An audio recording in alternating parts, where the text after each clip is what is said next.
Hello and welcome to Doc Clay's chemistry lessons. Today we're going to be looking at ionic bonding. By the end of this lesson you should be able to do the three following things. You should be able to identify compounds that are ionic. You should be able to draw dot and cross diagrams for ionic compounds.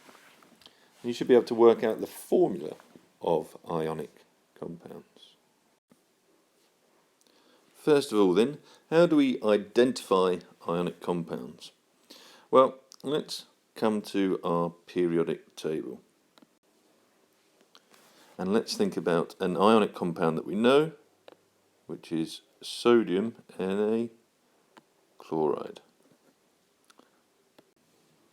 Sodium chloride is made up from sodium over here, which is a metal, and chlorine, or when it's which is over on the right hand side, which is a non-metal. And this is true for all ionic compounds. Now, ionic compounds are made up from those on the right hand side of the staircase here, the non-metals, along with a non-metal, which can be anything on the left hand side of the staircase.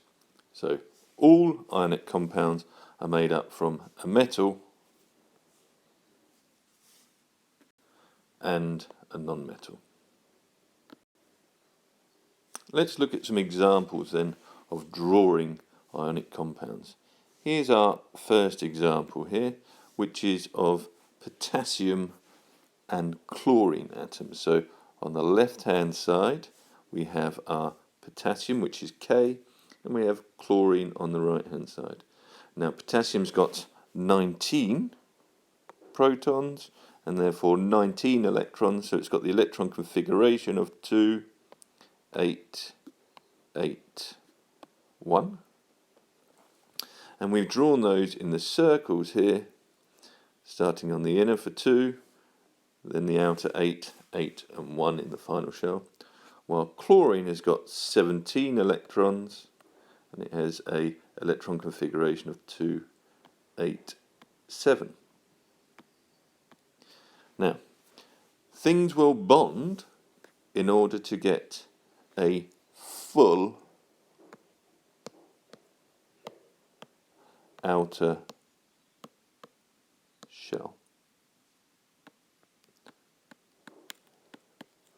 of electrons, sometimes called a valence shell. So how can potassium and chlorine do that? Well, in this instance, the one electron that's in the outer shell of the potassium gets transferred to the chlorine atom and becomes charged. So the potassium atom now has a positive charge and the chlorine atom now has a negative charge. And because they now have charges, they're now called ions. We'll have a look at that here on the next page. So here we now have our potassium ion, which has got an electron configuration of 2, 8, 8, and it has a positive charge, and the chloride ion, which is now 2, 8, 8, and that now has a negative 1 charge, and they are attracted to each other, the 1 plus and the 1 minus. The charges here cancel out, and we have 1 potassium ion and 1 chloride ion, so we have a formula of KCl. The only final thing here to say is that they are attracted to each other in the ionic bond by electrostatic forces of attraction between oppositely charged ions. So here we have it, electrostatic forces of attraction between positive metal ions and negative non-metal ions. We'll come back and see that in due course. Let's just have a look at a couple more examples. This time calcium sulphide. Calcium with 20 electrons, so that's 2, 8, 8, 2 electrons. Sulphur with 16 electrons, so 2, 8, 6. This time then, the calcium's got 2 electrons in its outer shell. 1, 2, and it's the sulphur wants to gain 2 to get a full outer shell, and so each electron from the calcium gets transferred to the sulphur, like so.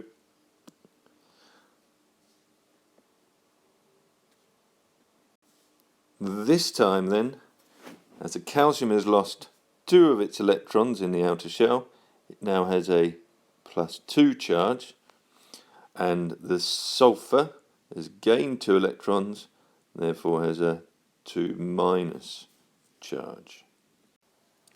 Again, it's the electrostatic forces of attraction between the positive metal ion, that is the calcium, and the negative non-metal ions, which forms the ionic bond.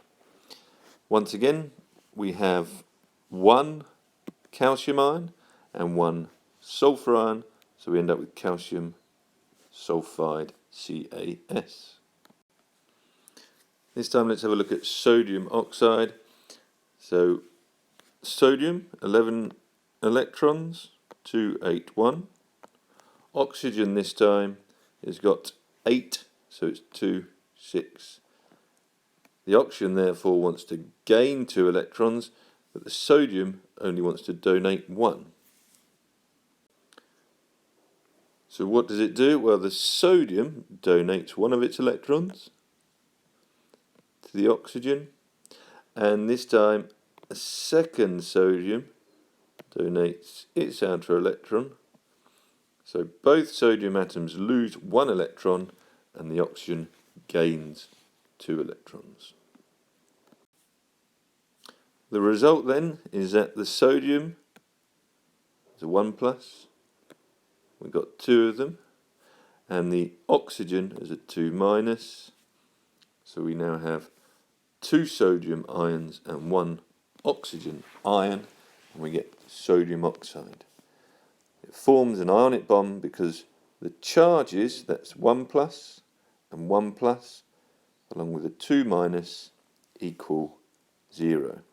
So that's 1+, 1+, -2 is equal to 0, so we have a stable ionic compound. We would say that each sodium atom has transferred 1 electron to the oxygen atom. The oxygen has gained 2 electrons. Finally, to note, the molecular formula, or the formula of this compound is Na2O, and we might come across, or you might come across, the swap and drop method. We have Na+ and O2-. To work out the molecular formula, we move the charges down to the bottom. So that's 2 comes down here, the 1+ comes down here, and we end up with something which is, we remove the charges, Na2O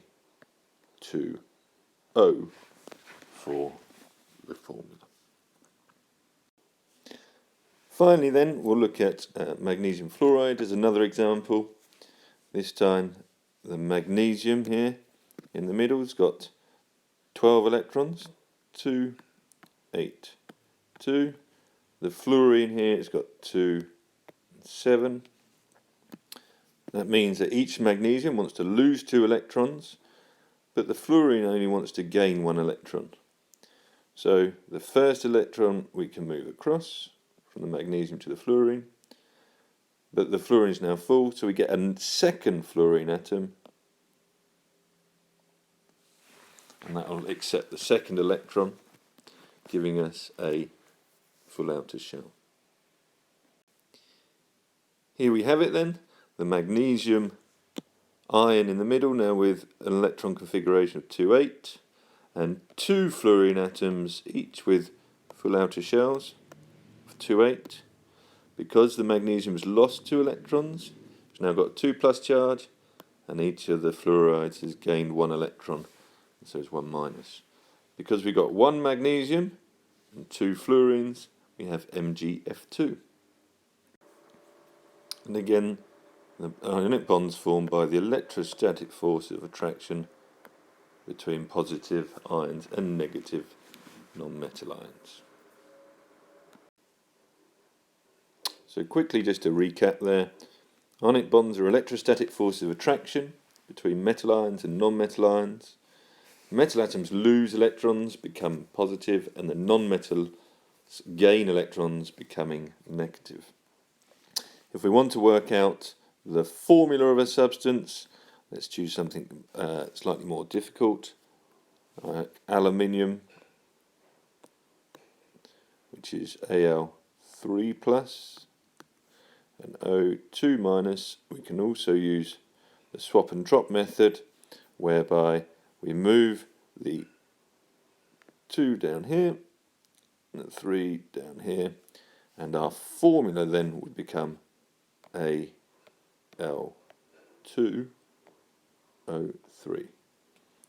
Another example might be Mg2 plus with Cl1 minus, swap them down, MgF2. Okay, that's all for now. Bye bye.